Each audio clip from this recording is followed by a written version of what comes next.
Hi, thank you for joining us today on Leaders Want to Know, a leadership development podcast. My name is Monica Moore, and I'm joined by my colleague, Karen Najum.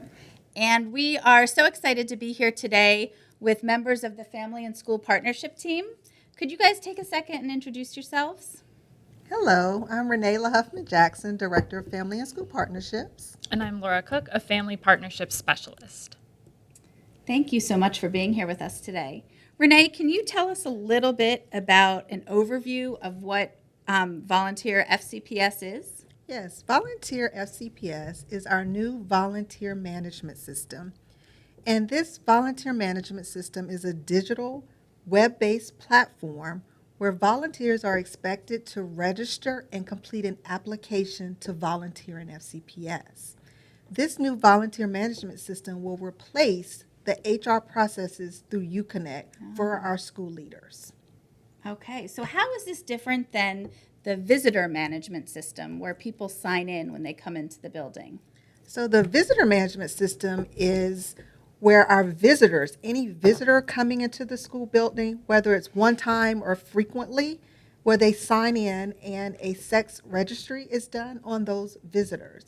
However, a volunteer management system is going to take our volunteers through a process of an application as well as, depending on their level and their frequency, where they will complete a background check through HR. Okay, thank you. And Laura, what inspired FCPS to implement Volunteer FCPS? Several things inspired us to implement at Volunteer FCPS. First and foremost was keeping our students safe. We also wanted to create a clear protocols across the county that used our new digital platform as well as a new volunteer regulation. And then we also wanted to boost opportunities for families and community members to be involved in the school and to match their skills and their interests with the needs of the school. And Renee, what does this change mean for schools and volunteers? So each school leader will select a point of contact who will be responsible for managing the new volunteer management system. So this new point of contact will be responsible also for posting opportunities, whether it's a specific opportunity at the school or if it's a general volunteer opportunity at the school. So we're kind of doing away with those sign-up geniuses and all those things that our classroom teachers may be using, that we're going to be accessing Volunteer FCPS for those opportunities. So our new volunteers will go to the system or the platform. They will sign up for an opportunity and complete an application process. Through our regulation, we now will have 3 levels of volunteers. Our level 1 volunteer are volunteers that are one-time volunteers. So for big events, like for a guest speaker or an assembly or those sorts of things. Thanksgiving luncheon. Yeah, those are one-time volunteers. So they're just going to come in and they're going to sign in through the visitor management system. No background is required for our level 1 volunteers. Got it. However, our level 2 and level 3 volunteers, they will require a background check.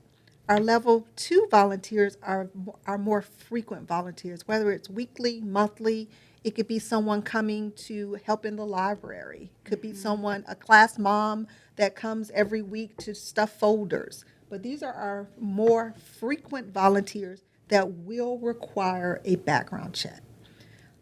Our third type of volunteer is our level 3 volunteer. Our level 3 volunteers are volunteers that have unsupervised contact with our students. They will require a background check, and these are people like our mentors with mentor works, our tutors, and also our host families will be required to go through a background check as a level 3 volunteer. Students in FCPS also can volunteer. However, they are governed by the students' rights and responsibilities. So once someone signs up with Volunteer FCPS, do they have to sign up every year?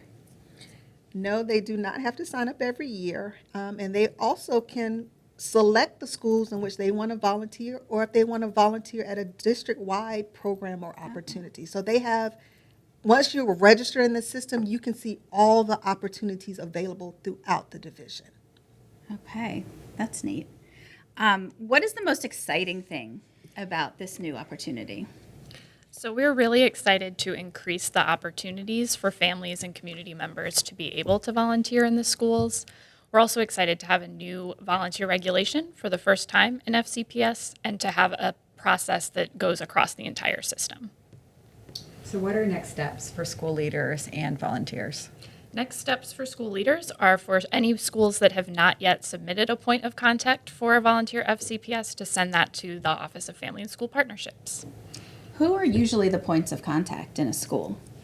Some of the points of contacts have been administrative assistants or SBITs or family liaisons. Thank you. All right, well, thank you for joining us today. I'm sure leaders out there are excited to get this information and start picking out their point of contacts and having their volunteers get registered. Thank you. Thanks, Laura and Renee. Thank you.